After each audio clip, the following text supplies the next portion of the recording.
Assalamualaikum dan salam sejahtera. Hai, so hari ini kita nak bincang lagi tentang apa dasar-dasar pertanian yang boleh dilakukan untuk mentransformasikan pertanian di Malaysia. Sebelum tu nama saya Syed Saleh, selaku pengasas Kokojek dan juga Sulaiman Plantation Sdn Bhd. So apa yang saya nak katakan pada hari ini, apa yang kita nak bincangkan mengenai satu dasar ataupun satu idea yang baru berkenaan dengan dunia pertanian, iaitu social farming, social farm ataupun social farming. So untuk social farming ni, cara untuk kita memahamkan social farm ni adalah, pertama kita kena faham konsep perusahaan sosial. Perusahaan sosial ni merupakan salah satu entiti yang mana menjalankan aktiviti perniagaan seperti biasa, tapi pada masa sama meletakkan matlamat sosial untuk menyelesaikan masalah isu-isu sosial. Dan perusahaan sosial ni kita praktikkan dalam bidang pertanian dalam negara kita. So sebagaimana contoh yang boleh saya katakan, perusahaan sosial yang paling terkenal dekat Malaysia ni adalah Amanah Ikhtiar, yang mana memberikan mikrokredit, pinjaman mikrokredit kepada golongan wanita, ibu tunggal dan sebagainya. Dan ini merupakan salah satu perusahaan sosial yang mana mereka menjalankan bisnes pinjaman, di situ ada kos upah dan sebagainya, dan pada masa sama meletakkan matlamat sosial untuk membantu golongan-golongan tertentu. So itu merupakan contoh perusahaan sosial yang paling senang dan untuk kita faham dekat dalam Malaysia. Dan konsep ini sebenarnya kita boleh gunakan dalam bidang pertanian dalam negara kita. Okay.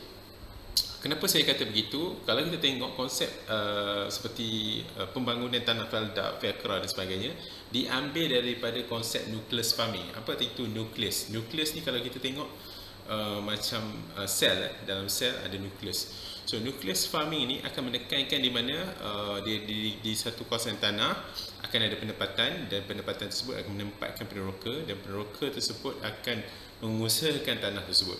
So itu konsep nucleus farming yang kita tengok telah berjaya membangunkan tanah-tanah projek-projek seperti tanah projek Felda, Faircraft dan sebagainya. Sebab itulah konsep nucleus farming ni apabila telah berubah dari zaman ke zaman, perlu dilakukan sedikit inovasi supaya konsep ni kekal relevan. Jika tidak, kalau kita tengok sekarang ni, peneroka pertama, peneroka kedua dah tidak lagi kesemuanya mengusahakan tanah tersebut. Ada yang mereka terpaksa serahkan balik kepada pihak badan untuk mengusahakan. Jadi kat situlah kita tengok ada loophole di mana badan-badan yang mengusahakan terpaksa mengambil pekerja asing bagi menguruskan tanah-tanah tersebut. So di situlah berlakunya kerugian kalau kita tengok dalam bidang pertanian ini, di mana hasil tersebut tidak dinikmati oleh penduduk tempatan. Okey, apabila kita dah faham konsep nucleus farming, yang kedua kita kena faham bagaimanakah kita nak meletakkan isu sosial dalam nucleus farming ini. So apabila kita berjaya meletakkan ini, InsyaAllah itulah transformasi pertanian yang kita boleh buat, iaitu social enterprise dalam bidang pertanian. Okey, apa isu-isu sosial? Isu sosial ni bukan sahaja menyentuh tentang masalah sosial, tapi isu sosial ni menyentuh kepada tentang isu-isu yang berkaitan dengan general ataupun umum, seperti sosioekonomi, pendapatan, seperti perubahan iklim, seperti apa lagi, tentang food security, keselamatan makanan, tentang keterjaminan makanan dan sebagainya, tentang peluang pekerjaan, tentang pembangunan ekonomi setempat, penggunaan teknologi. Itu merupakan semua isu sosial. Dan apabila kita berjaya melakukan bidang aktiviti di dalam bidang pertanian, dan juga kita pada masa sama menyelesaikan isu-isu sosial ni, contohnya kita dapat membuat satu aktiviti pertanian yang mana pertanian tersebut tidak mengakibatkan sebarang akibat kepada bencana alam, ataupun sebagai contohnya satu dusun, satu tanah di kawasan lereng bukit dibersihkan untuk tanaman durian. Dan jika tanah tersebut dibersihkan dengan tidak terurus, ia akan mengakibatkan bencana alam kemudian hari, di mana benda itu akan berlaku. Dan jika projek tersebut diusahakan ataupun digunakan ataupun dibangunkan menggunakan konsep social farming, di mana mereka meletakkan matlamat sosial, contohnya pembangunan dusun durian tersebut akan meletakkan 1-2 contoh supaya parameter supaya pembangunan ataupun dusun durian itu tidak akan mengakibatkan bencana alam, seperti buat teres dan sebagainya, tidak menggondolkan bukit itu sepenuhnya dan sebagainya. Itu merupakan salah satu cara kita meletakkan isu sosial dalam bidang pertanian. Yang kedua, kalau kita tengok apa yang kita boleh letak adalah seperti bidang pertanian juga dapat mampu untuk menyediakan peluang pekerjaan bagi penduduk setempat. Dan ini saya rasa paling common. Sebab apa, kalau kita tengok bidang pertanian ni sekarang ni orang bercakap tentang kemasukan pekerja asing untuk mengisi kekosongan dalam bidang pertanian. Dan ini suka untuk saya remind adalah, jika kita tengok bidang pertanian kita ni, ramai orang tempatan tidak berminat untuk mengusahakan ataupun berkecimpung dalam bidang pertanian, sebab ini merupakan salah satu sektor yang bermain dengan sektor 3D lah, dangerous, dirty and difficult. Sebab tu tidak ramai orang yang berminat. Tetapi kalau kita lihat, sebenarnya kebanyakan orang lokal ni orang tempatan mempunyai potensi yang mana mereka boleh mendapatkan laba daripada aktiviti pertanian ini. Yang ketiga, tadi kita dah contoh tentang isu sosial. Yang ketiga, cara untuk kita mergekan, macam mana kita untuk menggabungkan dua ini.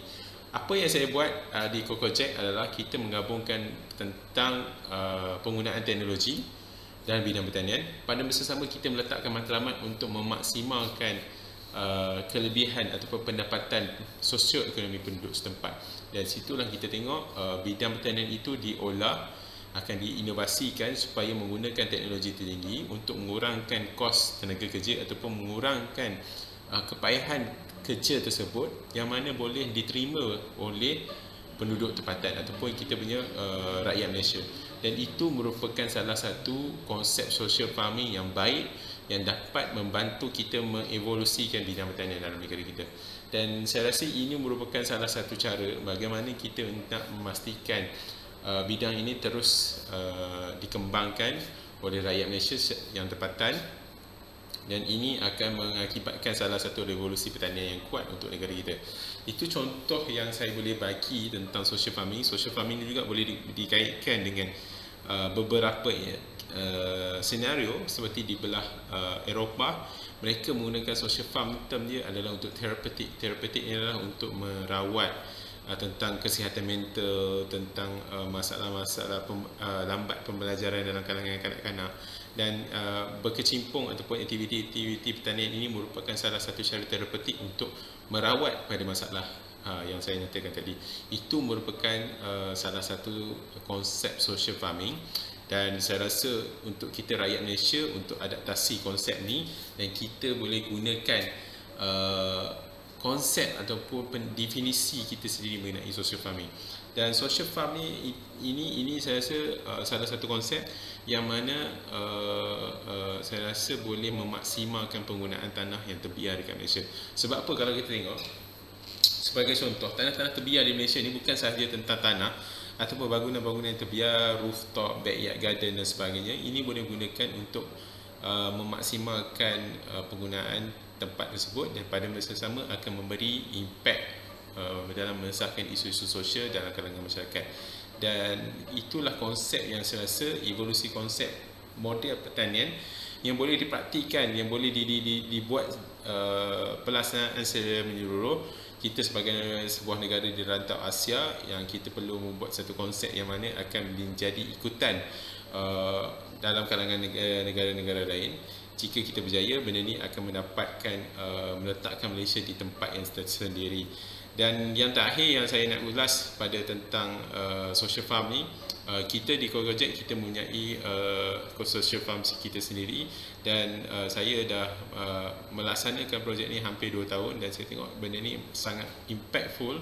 Dan banyak beneficiaries kita ataupun pemanfaat mendapat manfaat yang baik daripada konsep social farming ini. Dan itulah sedikit perbincangan, dan saya terbuka untuk sebarang perbahasan dan juga pertanyaan supaya kita boleh membahaskan tentang isu-isu pertanian ini secara lebih dasar, dan benda ini akan membawa manfaat untuk negara kita pada masa depan. Sekian, Assalamualaikum warahmatullahi wabarakatuh.